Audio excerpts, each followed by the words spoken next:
दोस्तों, अगर आपसे कहा जाए कि एक लड़की की शादी मुर्गे के साथ हो गई, तो क्या आप इस बात को मानेंगे? आज की इस वीडियो में हम आपको बताने वाले हैं कि एक लड़की की शादी मुर्गे के साथ कैसे हो गई। आइए सुनते हैं ये कहानी। पुराने जमाने की बात है। वो जमाना जब गांवों में लोगों की सोच तंग थी, दिलों में जरा भी एहसास न था और जहालत इस कदर फैली हुई थी कि इंसान अपने आप को भूल चुके थे। उस जमाने में सोना चांदी नाम का मुल्क था। उस मुल्क के किसी कोने में बसा हुआ था एक गांव जिसका नाम था चंचल नगर। लेकिन वहां के लोग चंचल नहीं थे। वो गांव इतना अनपढ़, इतना जाहिल था कि वहां के लोग अपनी ही बेटियों पर ऐसा जुल्म करते जिसे सुनकर दिल कांप उठे। वहां ये अजीब और बेहिसी की रस्म थी कि जब किसी की बेटी जवानी की दहलीज पर कदम रखती, तो उसके बाप और घरवाले उसकी शादी एक रात के लिए किसी जानवर से कर देते। कभी किसी लड़की की शादी बंदर के साथ कर दी जाती, कभी बकरे के साथ, कभी कुत्ते के साथ और कभी तो किसी काले कौवे के साथ। और अगली ही सुबह गांव के वो जाहिल लोग बड़ी शान से उसकी शादी किसी आदमी से कर देते, ये सोचकर कि अब ये लड़की सिर्फ बेटों की मां बनेगी, यानी अब ये सिर्फ बेटे पैदा करेगी। ये कैसी सोच थी, कैसी जहालत थी, ये कोई नहीं पूछता। पूछता भी कौन? गांव के सब लोग तो इसी जहालत में डूबे हुए थे। गांव की गलियों में जब रात होती, तो किसी न किसी घर से किसी प्यारी लड़की की सिसकियों की आवाजें आतीं। वो लड़कियां जो दिन में अपने घरों की चौखट से झांक कर आसमान को ताकतीं, किसी दूर की उड़ती चिड़िया को देखकर सोचतीं, काश हम भी ऐसे परिंदे होते, उड़ जाते इस जहालत से दूर। गांव के लोग अपने आप में मस्त रहते। उन्हें इस बात से कोई फर्क न पड़ता कि उनकी बेटियां अंदर ही अंदर मर रही हैं। उनका बचपन, उनकी जिंदगी हर रात किसी जुल्म की भेंट चढ़ रही है। वो मर्द अपनी बेटियों की तकलीफ देखकर भी अंधे बने रहते, और औरतें, वो भी मजबूर थीं। उनकी आवाजों पर तो ताले लगे थे। कोई बोलता भी तो उसकी आवाज हवा में खो जाती। चंचल नगर की गलियों में ये जुल्म बरसों से चलता आ रहा था। लड़कियां सपनों में भी डरतीं। रात को नींद न आती, क्योंकि मालूम होता किसी भी दिन वो बारी उनकी आ सकती है। इन्हीं हालात में एक दिन, उस दिन गांव की मिट्टी में एक नया मोड़ आने वाला था। वहां एक मुसाफिर आ पहुंचा। वो एक बूढ़ा शख्स था। उसके चेहरे की झुर्रियां उसके तजुर्बे की गवाही दे रही थीं। आंखों में थकावट थी, मगर लहजा नर्म और प्यार से भरा हुआ। उसकी चाल में सुकून था, जैसे जिंदगी ने बहुत कुछ दिखाया हो, मगर दिल अब भी नरम हो। और उसके साथ था एक ऐसा साथी जिसे देखकर लोग दंग रह गए। उस बूढ़े शख्स के साथ था एक मुर्गा, मगर वो कोई आम मुर्गा न था। इतना बड़ा, इतना खूबसूरत मुर्गा गांव वालों ने पहले कभी न देखा था। उसका जिस्म सुथरे सफेद और सुनहरी रंगों से चमक रहा था। गर्दन पर छोटे छोटे रेशमी पर थे जो सूरज की रोशनी में चमक उठते। उसकी लाल कलगी इतनी सजीली थी कि दूर से नजर पड़ते ही आंखें ठहर जातीं। और उसकी चाल ऐसे चलता था जैसे किसी बादशाह का वजीर हो। मुर्गा यूं सिर ऊंचा करके चलता कि लगता हो जैसे वो खुद को भी जानवर न समझता हो। उसके पंजे मजबूत थे। उसकी आंखों में अजीब सी समझदारी झलकती थी। लोग देखते रह गए। वो बूढ़ा शख्स और उसका ये खूबसूरत मुर्गा गांव की तंग गलियों से होते हुए आगे बढ़ते गए। गांव की औरतें, वो औरतें जिनकी आंखों में बरसों से आंसू सूख चुके थे, वो औरतें उस मुर्गे को देखती रहीं। किसी के होंठ थरथराने लगे, किसी की आंखें भर आईं, कुछ तो वहां खड़ी खड़ी सुबकने लगीं। वो बूढ़ा शख्स जिसने उन औरतों और लड़कियों के आंसू देखे, हैरान रह गया। उसने सोचा, अरे ये लोग मेरे मुर्गे को देखकर हैरान क्यों हो रही हैं और रो क्यों रहे हैं? क्या इस गांव में कभी किसी ने मुर्गा नहीं देखा? लेकिन वो ज्यादा सोचता नहीं रहा। उसने सिर हिलाया और बोला, चलो दोस्त, अब हमें आराम करना चाहिए। गांव के किनारे पर एक बहुत बड़ा दरख्त खड़ा था। वो दरख्त इतना पुराना था कि उसकी जड़ें जमीन को चीरती हुई बाहर निकल आई थीं। बूढ़ा शख्स उस दरख्त के साए तले बैठ गया। मुर्गा उसके पास ही बैठा, कभी अपनी गर्दन खुजलाता, कभी गांव वालों को घूरता, जो अब भी दूर से इस अजीब मेहमान को देख रहे थे। सूरज डूबने वाला था। आसमान पर हल्की सुर्खी बिखरी हुई थी। गांव की गलियां उस अजीब से सन्नाटे में डूबी हुई थीं, जिसमें हवाओं की सरसराहट भी किसी साजिश की तरह लग रही थी। वो बूढ़ा मुसाफिर, असल में जो एक हकीम था, अपने मुर्गे के पास बैठा पेड़ के नीचे सुस्ताने लगा। उसका बदन सफर की थकान से टूटा जा रहा था। गर्द भरे चेहरे पर पसीने की बूंदें चमक रही थीं। आंखें हल्की बोझिल हो रही थीं। थोड़ी देर चैन से बैठने के बाद उसने मुर्गे की तरफ देखा। वो मुर्गा, जो अब भी अपने मजबूत पंजों को जमीन पर जमा कर बैठा था, गर्दन को झटकता, आंखों से गांव की गलियों पर नजर रखता। हकीम साहब ने प्यार से उसकी गर्दन पर हाथ फेरा और बोला, आज का दिन बहुत लंबा था, सफर भी क्या कम था। और देखा, कैसी अजीब बस्ती में आप फंसे हैं हम। सुबह से हमने एक दाना तक नहीं खाया। चलो बेटा, कोशिश करते हैं, शायद किसी के दिल में प्यार आ जाए और वो हमें खाना दे दे। इतना कहकर हकीम साहब उठ खड़े हुए। उनका थका बदन मगर अब भी हिम्मत जुटाकर चल पड़ा। मुर्गा भी उनके पीछे पीछे हो लिया। गांव की तंग गलियों से होते हुए हकीम साहब पहले घर के दरवाजे पर पहुंचे। दरवाजे की चौखट पर हाथ रखा और धीरे से आवाज दी, भाई, कुछ खाना मिल सके तो, मुसाफिर हैं, भूखे हैं। भीतर से खट से दरवाजा खुला। एक औरत बाहर निकली, मगर उसके हाथ में न कोई रोटी थी न पानी का प्याला। उसकी आंखें सीधे मुर्गे पर टिक गईं। वो औरत मुर्गे को इस तरह घूरने लगी जैसे उसके सामने कोई अजूबा आ खड़ा हो। उसके होंठ सूखे हुए थे, आंखों में गीला सा असर। वो बस मुर्गे को देखती रही। हकीम साहब ने फिर कहा, बहन, अगर कुछ है तो दे दो, हम दोनों को बहुत भूख लगी है।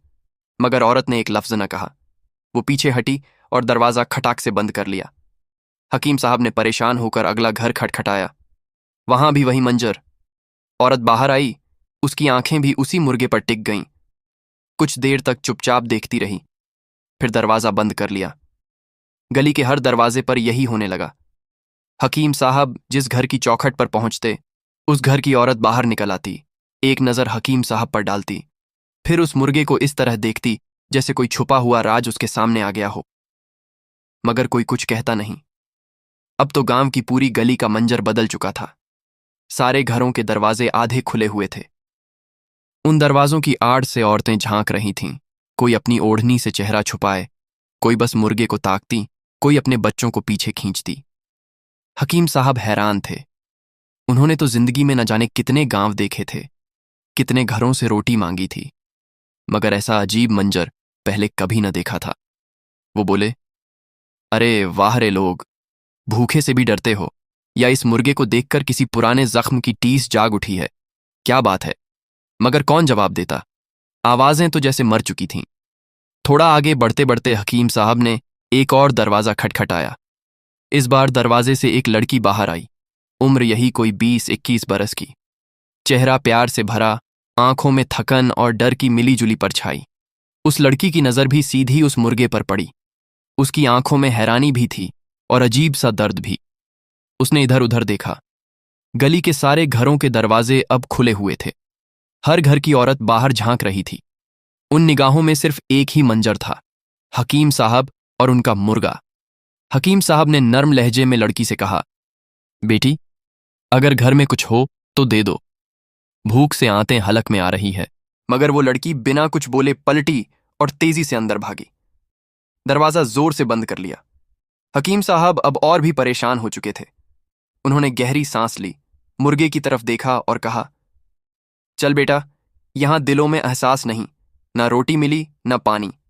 चलें, पेड़ के नीचे चलकर बैठते हैं, कल सुबह कुछ और सोचेंगे, शायद कोई रास्ता निकल आए। मुर्गा धीरे धीरे उनके पीछे हो लिया।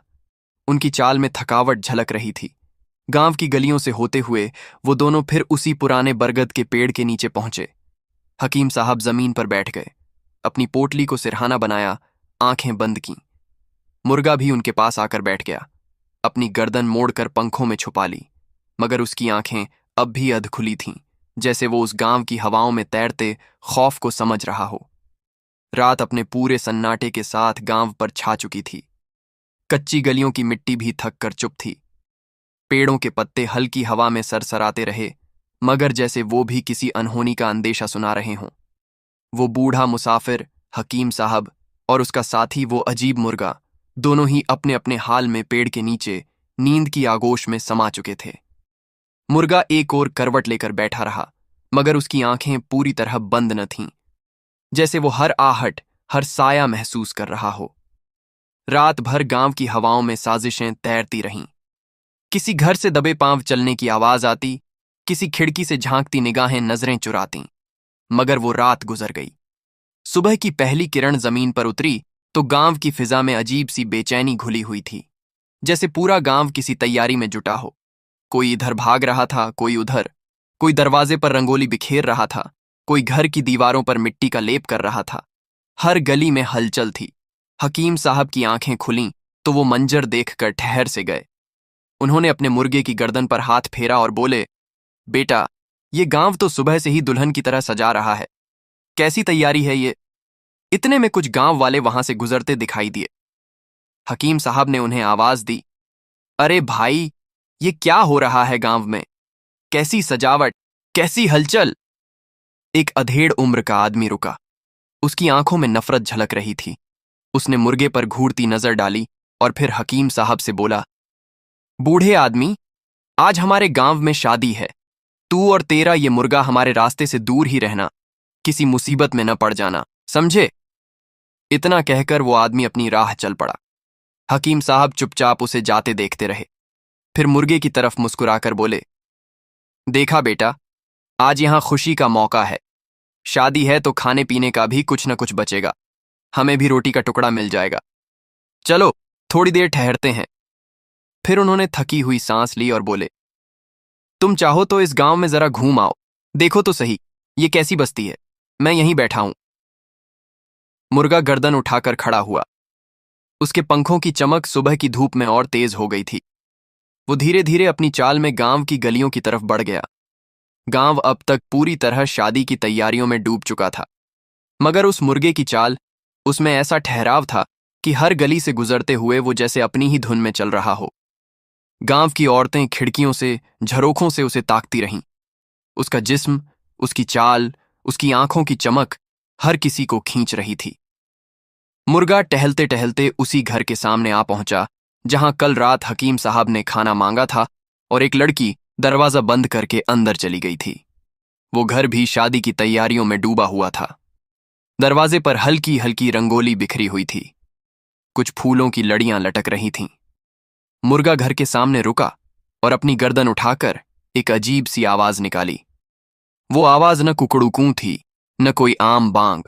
उसमें जैसे कोई पुकार थी, कोई सिसकी थी। घर के भीतर वो लड़की, जो कल रात डर से चुप रह गई थी, उसकी कानों में वो आवाज पड़ी।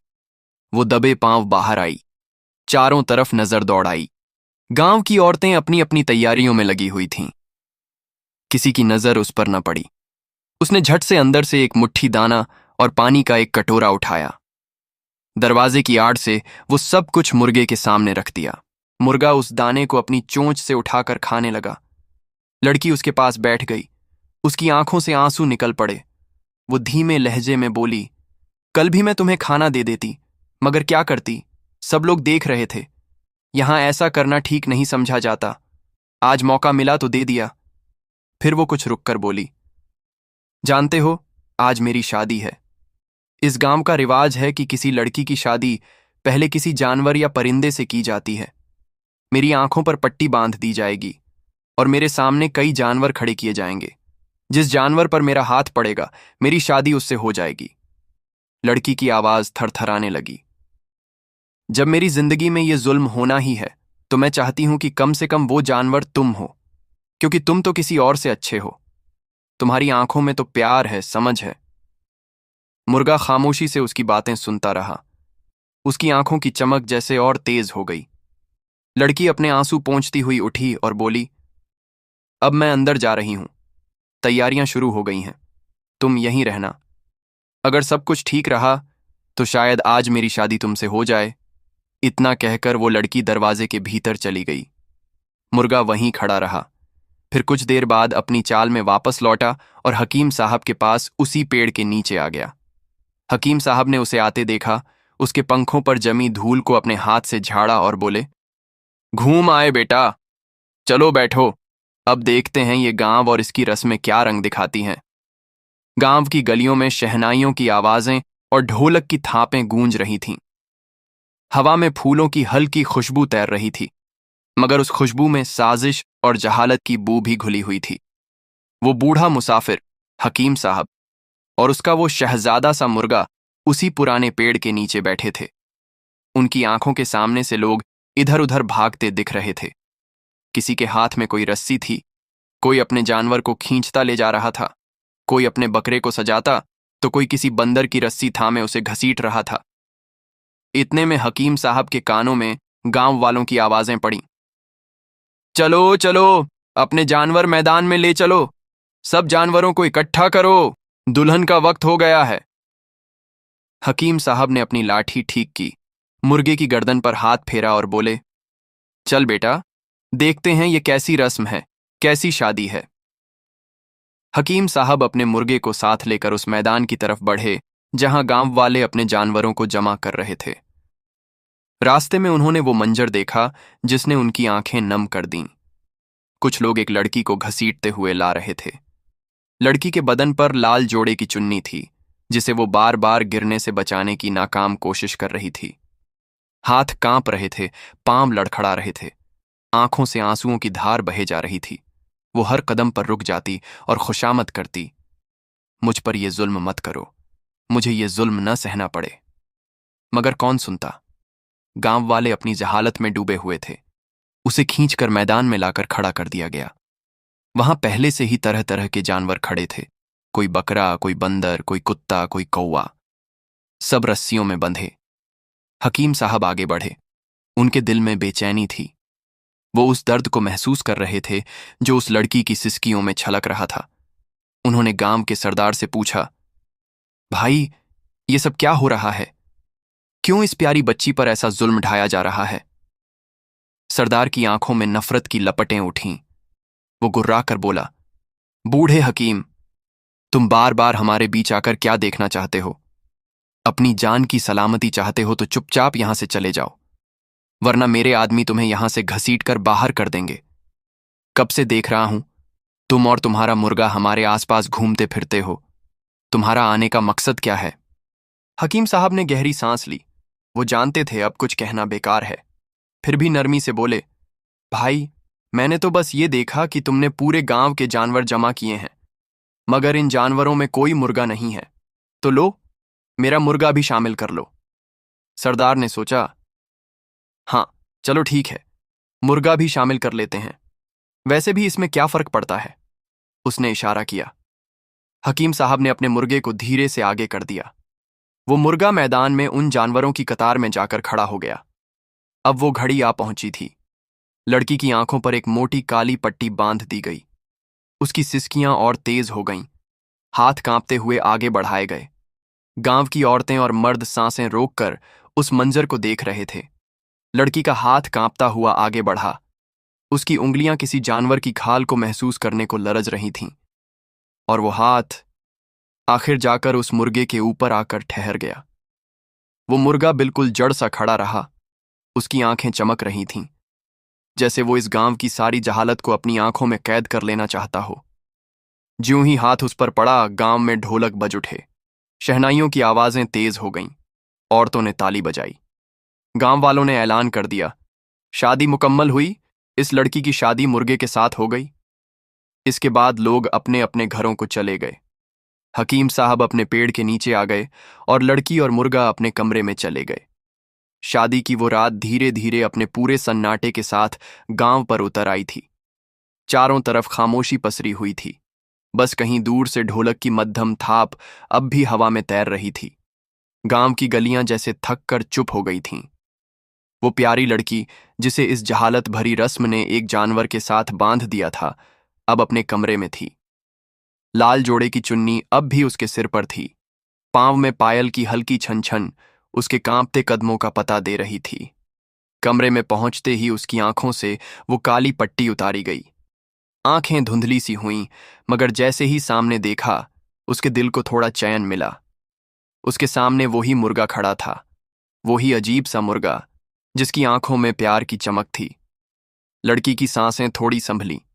उसने अपने आंसुओं को पोंछा और दिल में सोचा, चलो, इस जहालत में मेरी जिंदगी इतनी बुरी भी नहीं रही।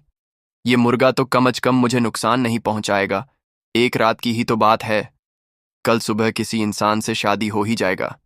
वो धीरे से मुर्गे के करीब गई। उसका दिल अब भी धड़क रहा था, मगर आवाज में नरमी थी। मुर्गे, आज की रात तू मेरा शौहर है। बता, मैं तेरी क्या खिदमत कर सकती हूं? वो मुर्गे के सिर पर हाथ फेरने लगी, उसके नर्म परों को अपनी कांपती उंगलियों से महसूस करती रही। मुर्गा उसकी इस कोशिश को महसूस कर रहा था। वो धीरे धीरे कमरे में इधर उधर टहलने लगा। उसकी चाल में वही ठहराव था। लड़की ने कमरे के कोने से दाना निकाला और उसके सामने बिखेर दिया।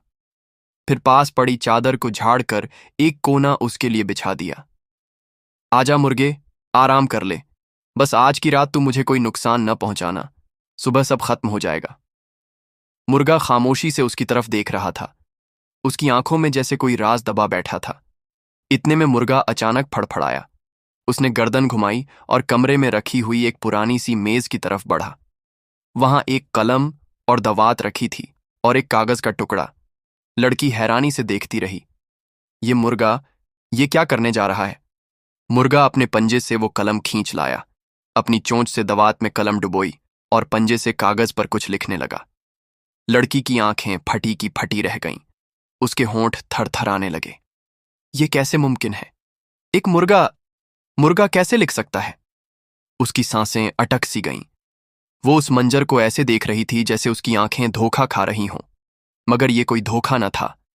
मुर्गा लिखता गया और फिर कागज उसके सामने रख दिया। लड़की ने कांपते हाथों से वो कागज उठाया। उस पर लिखा था, अब तुम सिर्फ एक रात के लिए नहीं, पूरी उम्र के लिए मेरी बीवी बन सकती हो। यकीन मानो, मैं तुम्हारा ख्याल अच्छे से रखूंगा, तुम्हें कोई दुख न होने दूंगा। लड़की के हाथ से कागज गिरते गिरते बचा। वो मुर्गे की तरफ देख रही थी और सोच रही थी, ये कैसा माजरा है? एक मुर्गा कैसे इस तरह इंसानों की तरह सोच सकता है? कैसे इस तरह लिख सकता है? कमरे में एक अजीब सी खामोशी छा गई। हवाएं खिड़की के झरोखे से अंदर आकर उस कागज को हिला रही थीं। लड़की की आंखों में अब हैरानी कम थी और अजीब सा सुकून था। वो मुस्कुराई। क्या पता इस जानवर में ही मेरा सच्चा साथी हो, जो मेरी इज्जत करे, जो मेरे साथ इन गांव वालों से भी ज्यादा अच्छे तरीके से पेश आए। वो मुर्गे के पास बैठ गई। मुर्गा फिर कलम उठाता और उसके लिए कुछ न कुछ लिखता। मैं तुम्हें दुख नहीं दूंगा, मैं तुम्हारी हिफाजत करने की कोशिश करूंगा। तुम मुझसे डरो मत, मैं तुम्हारा दोस्त हूं। रात यूं ही कटती रही। लड़की उसकी लिखी बातें पढ़ती और हैरान होती। उसके दिल में अब डर की जगह तसल्ली ले रही थी। रात गुजर चुकी थी। वो रात जो एक लड़की की जिंदगी का सबसे अजीब, सबसे अनजाना और सबसे मुश्किल मोड़ बन गई थी। सूरज की पहली किरणें जब गांव की गलियों में उतरने लगीं, तो वो गांव, जो हमेशा जहालत की चादर ओढ़े रहता था, आज और भी बेचैन नजर आ रहा था। गांव के हर घर से लोग निकलकर उसी घर के बाहर जमा होने लगे, जहां कल उस प्यारी लड़की की शादी एक मुर्गे के साथ कर दी गई थी। कोई अपनी आंखें मलता हुआ आया, कोई कानों में खोपे लगाता हुआ। औरतें अपनी ओढ़नियों को संभालती हुई झरोखों से झांकने लगीं। बच्चे भी अपने नंगे पांवों से धूल उड़ाते वहीं दौड़ते आए। वो घर अब जैसे गांव का सबसे बड़ा तमाशा बन चुका था। हकीम साहब भी उस भीड़ में पहुंचे। उनका चेहरा थका हुआ था, मगर उनकी आंखों में गहरी खामोशी थी। वो अपनी लाठी ठीक करते हुए भीड़ को देखते रहे और मन ही मन सोचते रहे, कितना अजीब है ये गांव, जहां इंसानों के नाम पर सिर्फ तमाशा होता है। अब वो घड़ी आई जिसका गांव वाले इंतजार कर रहे थे। दरवाजा खुला। वो लड़की अपने शौहर, उस मुर्गे के साथ बाहर आई। लड़की का चेहरा बुझा हुआ था, मगर आंखों में अब वो डर न था जो कल रात था। अब उसमें कुछ और था, जैसे एक अजीब सा सुकून, जैसे उसने किसी अपने को चुन लिया हो। गांव का सरदार आगे बढ़ा। उसका लहजा गुर्राया हुआ था। अच्छा, अब ये रस्म पूरी हुई। अब वक्त है कि तेरी शादी किसी इंसान से कराई जाए। ये जानवर का खेल खत्म। देख, यहां कितने खूबसूरत नौजवान खड़े हैं, जिनसे चाहे चुन ले।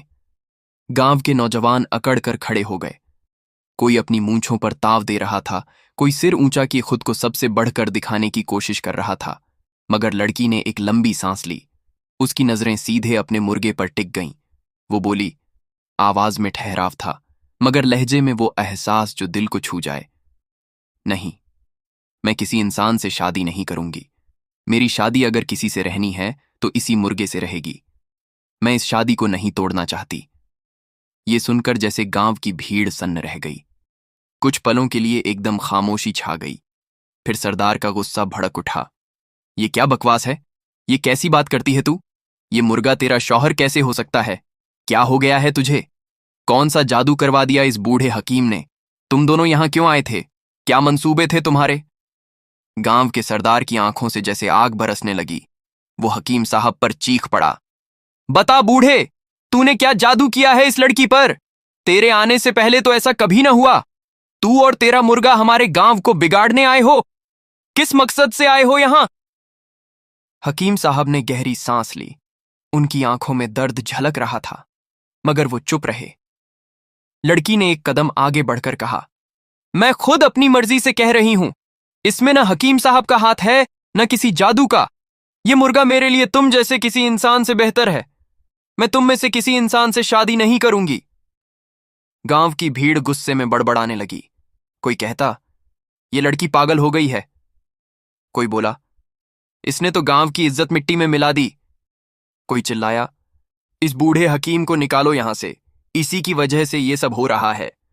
गांव के सरदार ने गुस्से में फैसला सुना दिया, अगर तू इस मुर्गे के साथ रहना चाहती है तो रह, मगर हमारे गांव में नहीं।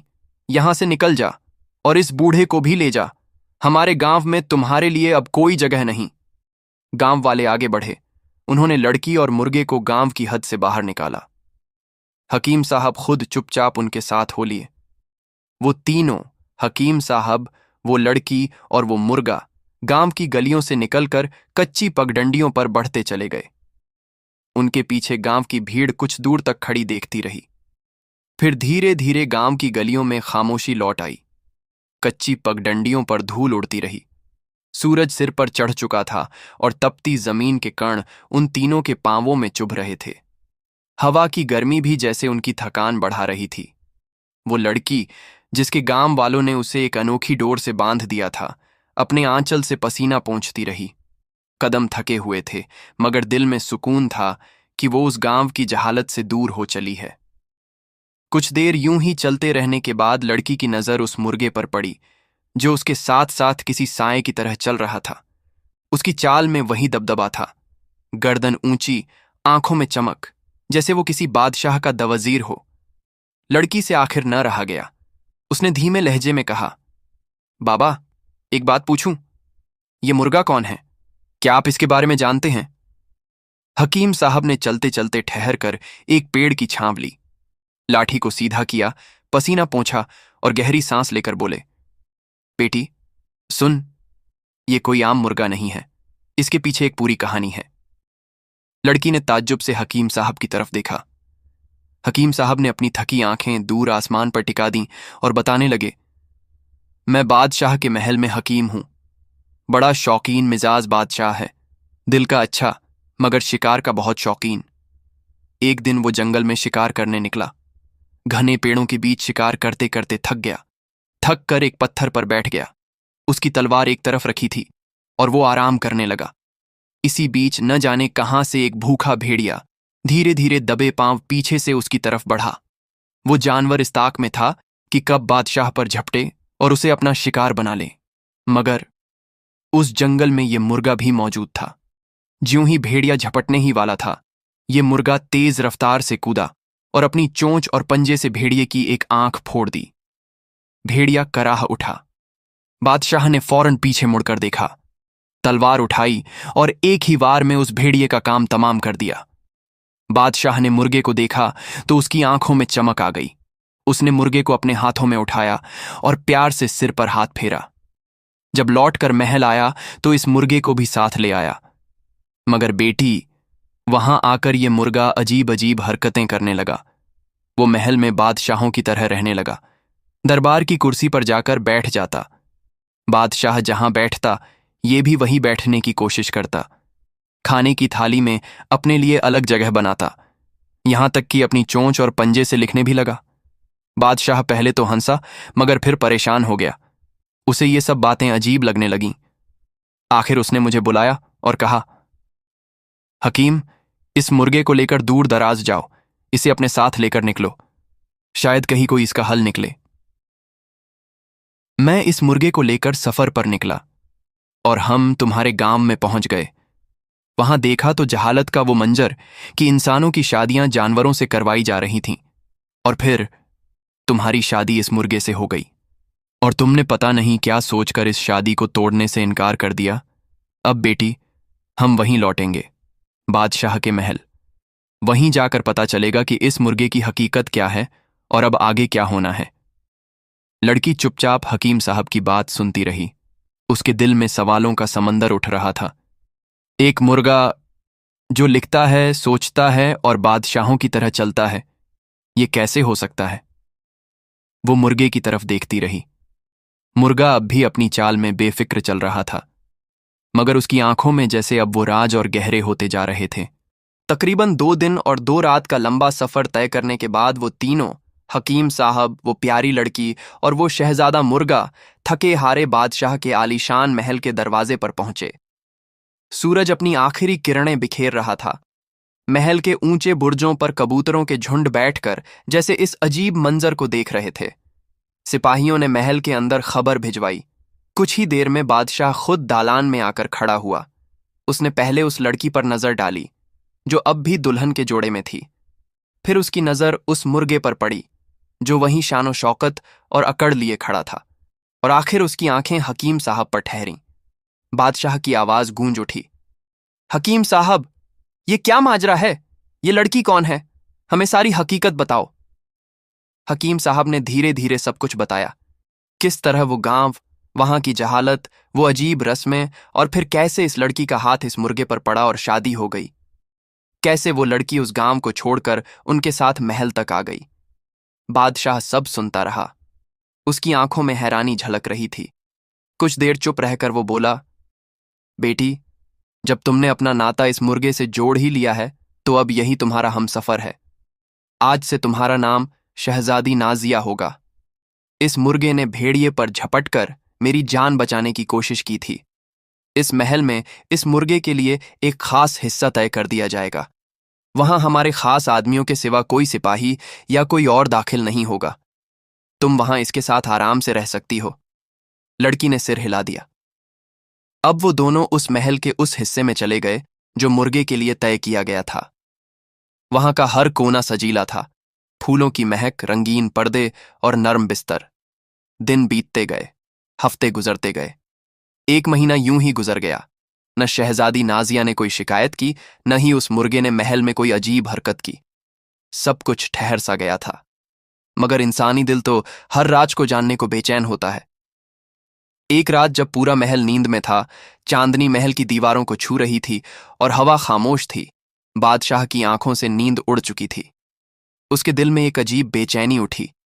वो खुद से बोला, आखिर इस माजरे की तह तक पहुंचा जाए। क्या वजह है कि इस लड़की ने अब तक कोई शिकवा नहीं किया? ये मुर्गा आखिर है कौन? धीरे धीरे कदम रखते हुए वो उस हिस्से की तरफ बढ़ा जहां मुर्गा और शहजादी नाजिया रहते थे। कमरे के पास जाकर खड़ा हुआ।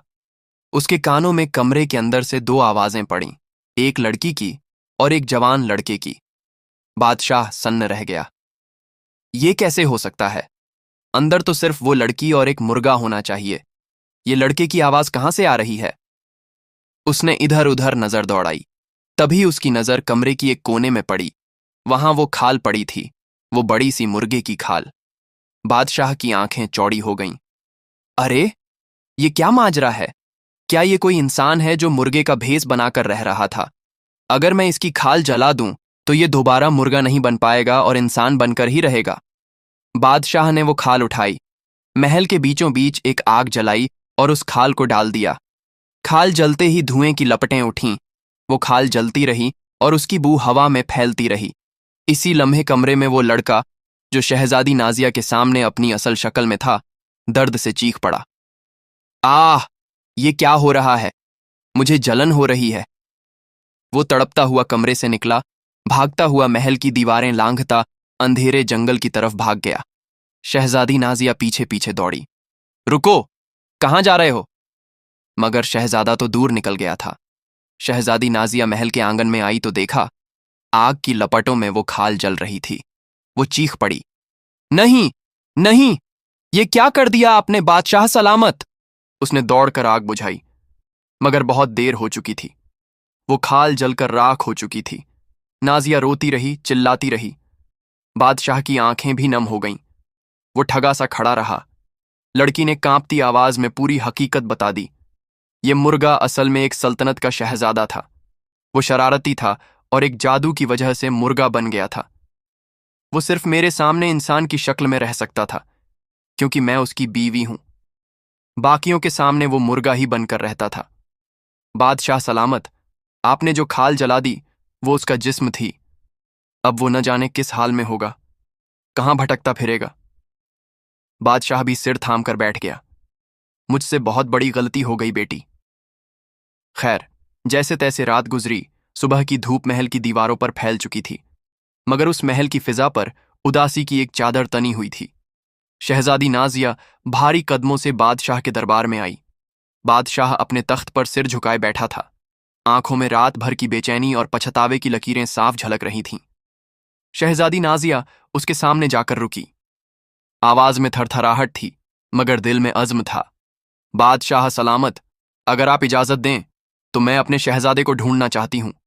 वही शहजादा जो मुर्गा बनकर मेरे साथ रहा और जिसकी खाल जल जाने से वो भाग गया। बादशाह ने उदासी भरी नजरों से उसे देखा। बेटी, ये मुमकिन नहीं। तुम उसे कहाँ ढूंढोगी? उसका कोई पता नहीं। वो न जाने अब किस जंगल, किस वीराने में भटक रहा होगा। मगर नाजिया की आंखों में आंसुओं के साथ वो जिद भी थी जो मोहब्बत से पैदा होती है। बादशाह सलामत, मैं उसे तलाश करूंगी। जब तक जान बाकी है तब तक हार नहीं मानूंगी। बादशाह ने गहरी सांस ली। ठीक है बेटी, जाओ, अगर तुम जाना चाहती हो। शहजादी नाजिया ने कुछ जरूरी सामान लिया। एक थैली में सूखी रोटियां, पानी का मशक और बादशाह की तरफ से दिया गया एक मजबूत घोड़ा। वो घोड़े पर सवार होकर सफर पर निकल पड़ी। दिन बीतते गए। वो जंगलों, पहाड़ों, नदियों के किनारे भटकती रही।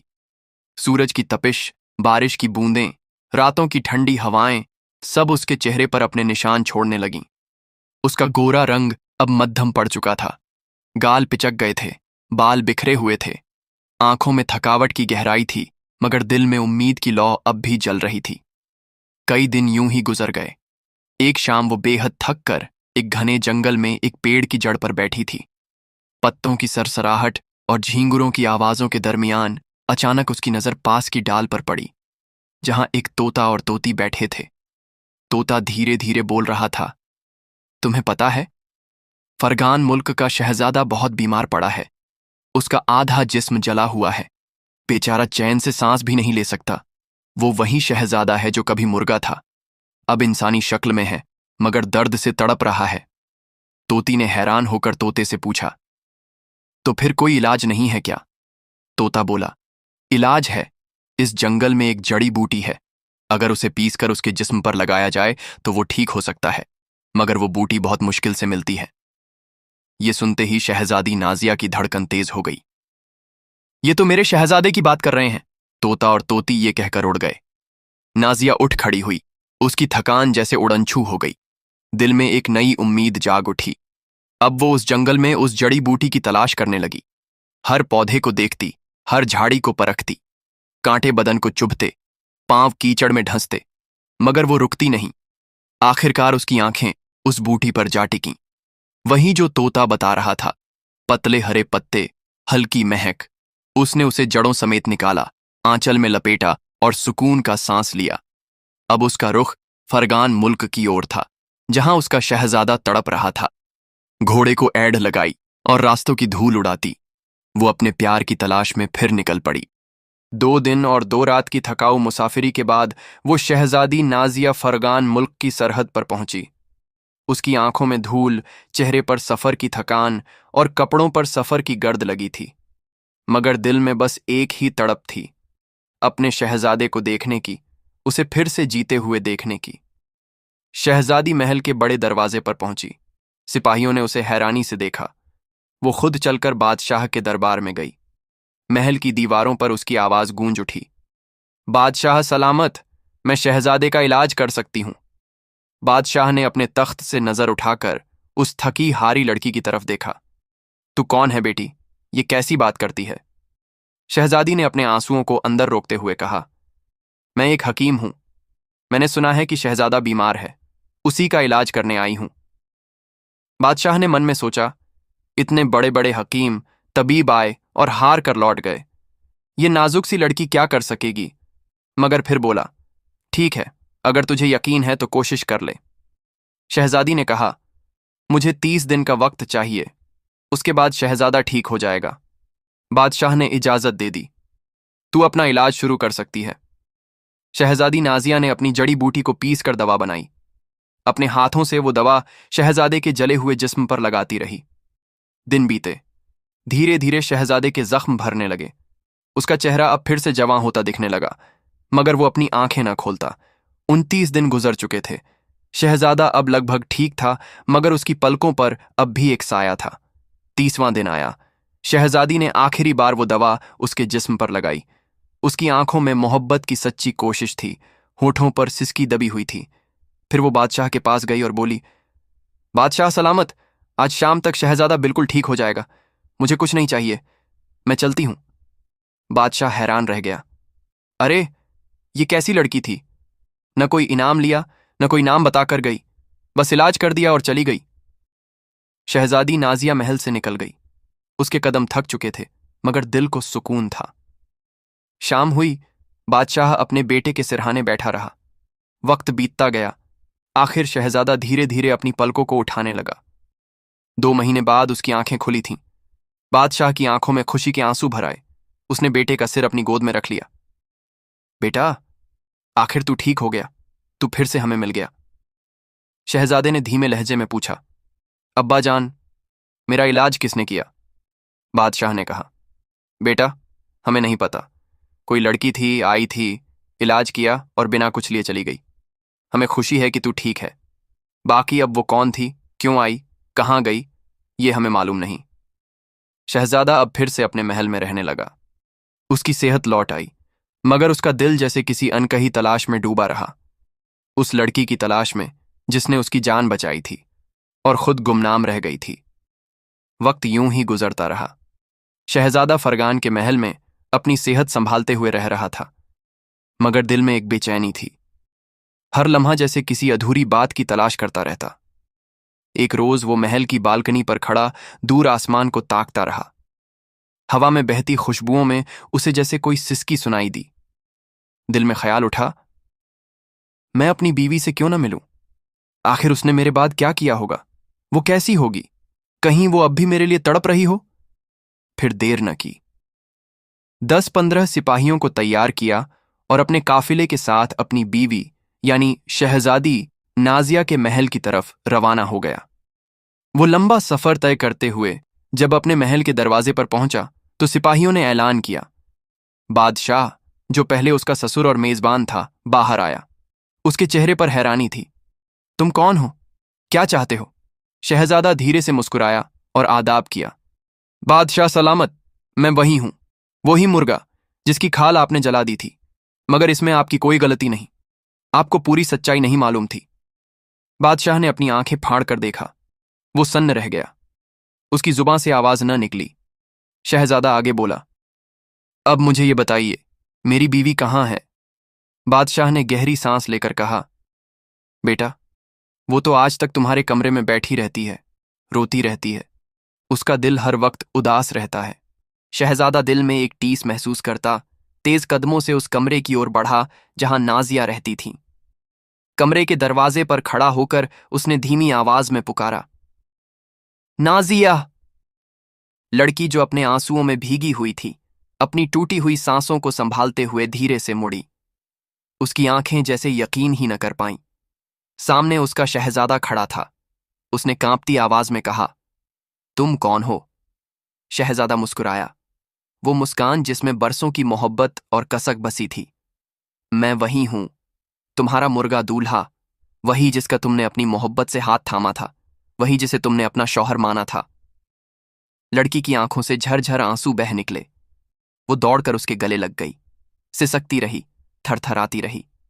ये सब क्या है? तुम ठीक कैसे हो गए?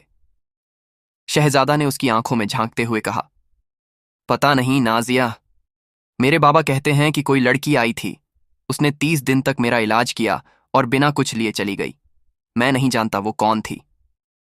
नाजिया के होठों पर हल्की मुस्कान आई, मगर उसने दिल की बात जुबां पर न आने दी। बस पूछा, क्या उसने कुछ निशानी ली? शहजादा ने अपनी उंगलियों को देखा। मेरी एक अंगूठी थी, वो अब नहीं है। शायद वो अंगूठी ही ले गई हो। नाजिया के दिल में प्यार की गर्मी और गहरी हो गई, मगर उसने सिर्फ इतना कहा, ठीक है शहजादा, अब क्या चाहते हो? शहजादा ने उसके सिर पर हाथ रखा। मैं चाहता हूं कुछ दिन तुम्हारे साथ यहीं रहूं, फिर तुम्हें अपनी सल्तनत ले जाऊं। वहां हम दोनों खुशी खुशी रहेंगे। और हां, मैं बादशाह सलामत से मिलने आता जाता रहूंगा, क्योंकि वो भी अब मेरे अपने हैं। नाजिया की आंखों में अब खुशी की चमक थी। सुबह की नरम धूप में वो बादशाह के दरबार में पहुंचा। उसके पीछे नाजिया सिर झुकाए खड़ी थी। शहजादा झुककर बोला, बादशाह सलामत, अब वक्त आ गया है। मैं अपनी सल्तनत की तरफ लौट रहा हूं। ये मेरी बीवी है, इसे अपने साथ लेकर जा रहा हूं, लेकिन मैं आपसे मिलने आता रहूंगा।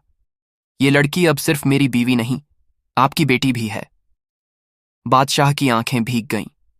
बिल्कुल बेटा, ये लड़की मेरी बेटी है, मगर एक बात, तुमने अब तक ये नहीं बताया कि आखिर तुम्हारा इलाज कैसे हुआ, तुम ठीक कैसे हो गए? शहजादा ने गहरी सांस ली। बस यही तो मैं भी सोचता हूं। वो कौन थी वो लड़की जिसने 30 दिन तक मेरा इलाज किया और एक लफ्ज अपनी पहचान का नहीं बताया? ना पैसा लिया, ना इनाम, बस आई, मेरी जान बचाई और चली गई। बादशाह ने फिर पूछा, तो क्या वो कुछ भी नहीं ले गई? शहजादा बोला, शायद मेरी उंगली से मेरी अंगूठी निकाल ली होगी, और कुछ नहीं। इतना कहते ही नाजिया ने धीरे से अपनी थैली खोली, कांपते हाथों से एक अंगूठी निकाली और बोली, क्या ये वही अंगूठी है? शहजादा ने जैसे अपनी सांसें थाम लीं। उसकी आंखें अंगूठी पर ठहर गईं। वो वही अंगूठी थी, उसकी अपनी निशानी। ये अंगूठी, ये तुम्हारे पास कैसे आई? नाजिया की आंखों में अब वो राज खुलने को था जो उसने अब तक छुपा रखा था। उसकी आवाज भीग गई। मैं ही वो लड़की थी शहजादा। मैं ही वो हकीम थी जिसने तुम्हारा इलाज किया। मैं ही वो थी जो तोते और तोती की बात सुनकर जड़ी बूटी लाई। और मैं ही वो थी जिसने तुम्हारा इलाज करने के बाद ये अंगूठी निशानी के तौर पर ले ली थी। शहजादा हैरानी से बैठ गया। उसके दिल में मोहब्बत की लहर दौड़ गई। मुझे कैसी मोहब्बत करने वाली बीवी मिली है जिसने अपनी पहचान छुपाकर मेरी जान बचाई, मगर कभी अपने एहसान का जिक्र न किया। वो नाजिया को गले से लगाकर रो पड़ा। तुमने मुझसे अपनी सच्चाई क्यों छुपाई? तुम्हारी मोहब्बत ने तो मुझे जैसे फिर से जीना सिखा दिया। बादशाह की आंखों में खुशी के आंसू चमकने लगे। वो बोला, आज से ये लड़की सिर्फ तुम्हारी बीवी नहीं, मेरी बेटी भी है, और इसकी रुखसती मैं अपनी खुशी और शान से कराऊंगा। महल में धूमधाम से शहनाइयां बजीं, रंग बिरंगे पर्दे लहराए। नाजिया की रुखसती बादशाह की बेटी बनकर हुई। महल की हर गली, हर दालान में खुशी की आवाजें गूंजीं। शहजादा नाजिया को अपने महल ले गया। वहां दोनों खुशी खुशी रहने लगे। उनकी मोहब्बत की मिसालें दूर दूर तक दी जाने लगीं। और हां, वो दोनों अक्सर उस बादशाह से मिलने भी आते थे। और इस तरह एक लड़की की शादी उस शहजादे के साथ हो गई। या फिर ये भी कह सकते हैं कि लड़की की शादी मुर्गे के साथ हुई।